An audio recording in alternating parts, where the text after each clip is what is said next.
For the next chapter, I wanted to go over some concepts about Oya. Oya is the Orisha that is in charge of all the magical work. So, Oya is synchronized with Lady Freda in Haiti. Oya is the Yoruba. And so, this is a simple offering that I did. This is a petition to Oya, what I call a reverse spell, or like a reverse hex, because I feel that oftentimes my stomach feels afflicted, and I also feel like there's a lot of sometimes conflicts with my stomach. I feel like uh, not hungry. If you're having like problems with digestion, or you feel like your appetite doesn't feel right, I kind of go back to Oya and do a simple eremu. I have a purple onion. I have an eggplant. I have the eye. I have the cross. The cross is a rosary that is from the Catholic tradition. This one broke. I had it on for less than 48 hours and it completely broke. So I wanted to put that here as well, because sometimes things happen and we need to pay attention. So I have that. Now, my sewing project, I have to make an outfit investment for La Gitana. Say hi to Madame Nicole. I have La Sardine in the background, the Haitian plates. I have the other entities of Obatala. And so in this Eremu, in this ritual, this is what I call a reverse hex. Okay? This is not about any specific person or anything. It's not has nothing to do with that. It has to do with whatever is afflicting your ori, whatever afflicting your path, whatever is causing you headaches and tiredness and laziness. So I do this for y'all to break the spell of that type of thing. So in here I have a mixture of oil, and what you want to do is you can make oils for later. You can kind of make an oil today, save it. It's really just about that right now. This oil I have in the background, I warmed up a little bit just to give it a little bit more ashe. It's a little bit warm. So I'm going to add a little bit of Orisha oil to it. The reason why I like to mix the oil is because I had a little bit of olive oil, and then I have another one here. This is another Orisha oil. You could kind of decide on what you need and what you want. Right now I have Oya.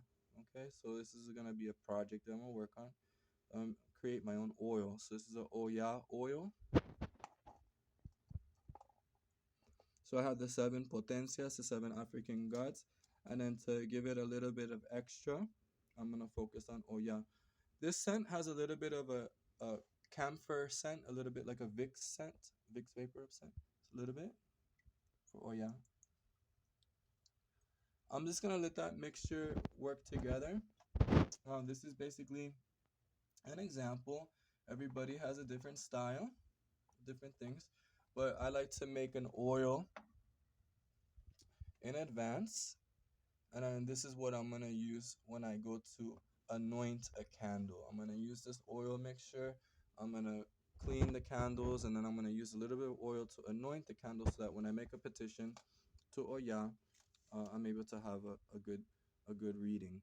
Now, another thing I want to make sure is that I clear my offering a little bit with some sage.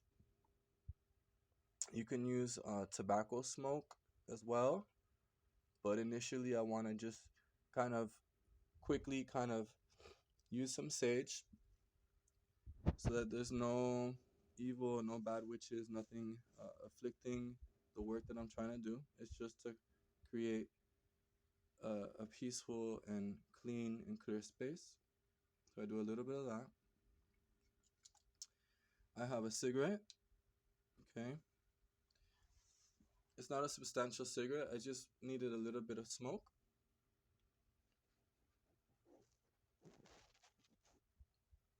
To give it a little bit of ashe.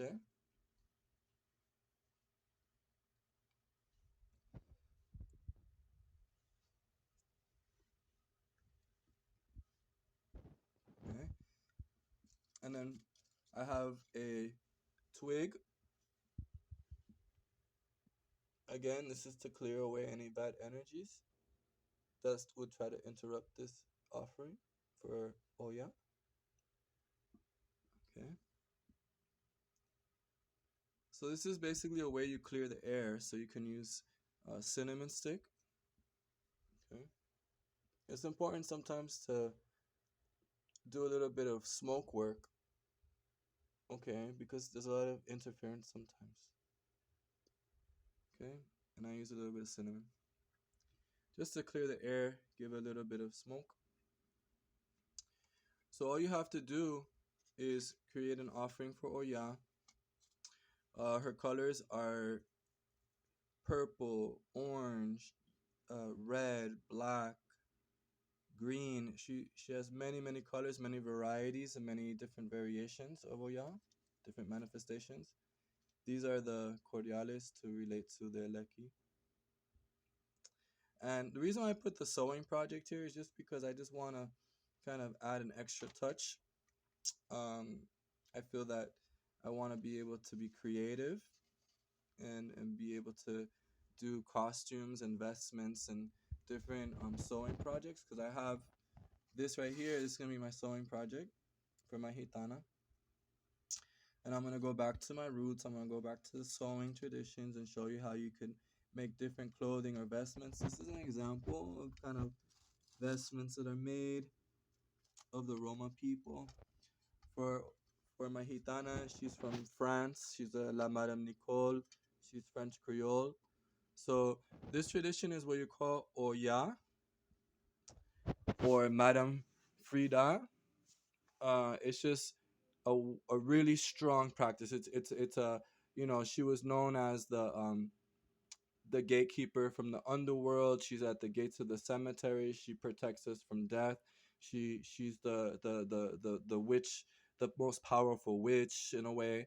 But the point is that it's not about any specific person or any individual. It's about your self development, how you can block things and how you can reverse spells and how you can protect your home and your family. And so this is why it's done. That's the only reason what it's for is for me. So this is a offering, an eremu, Orisha offering for Oya, Lady Freda. And these are some of the characteristics that I want to share. I have the Virgin Mary, the Sacred Heart, and the mixtures of here. Just a last final note: if you want to use alcohol, you can use rum, whiskey, different types of alcohol. Also, too, is good to give ashe.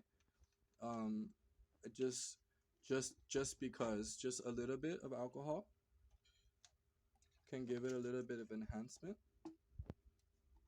Okay, and that's pretty much it. That's all I wanted to show for right now for this video. I hope you enjoy. Please like and subscribe. These are some of the ancestral altar of the Caribbean, some of the things that we do to protect ourselves from the evil eye, to protect ourselves from curses and witchcraft and from hexes. And this is what we call a reverse hex, a reverse spell. Thank you. I hope you enjoy the video. Have a great day.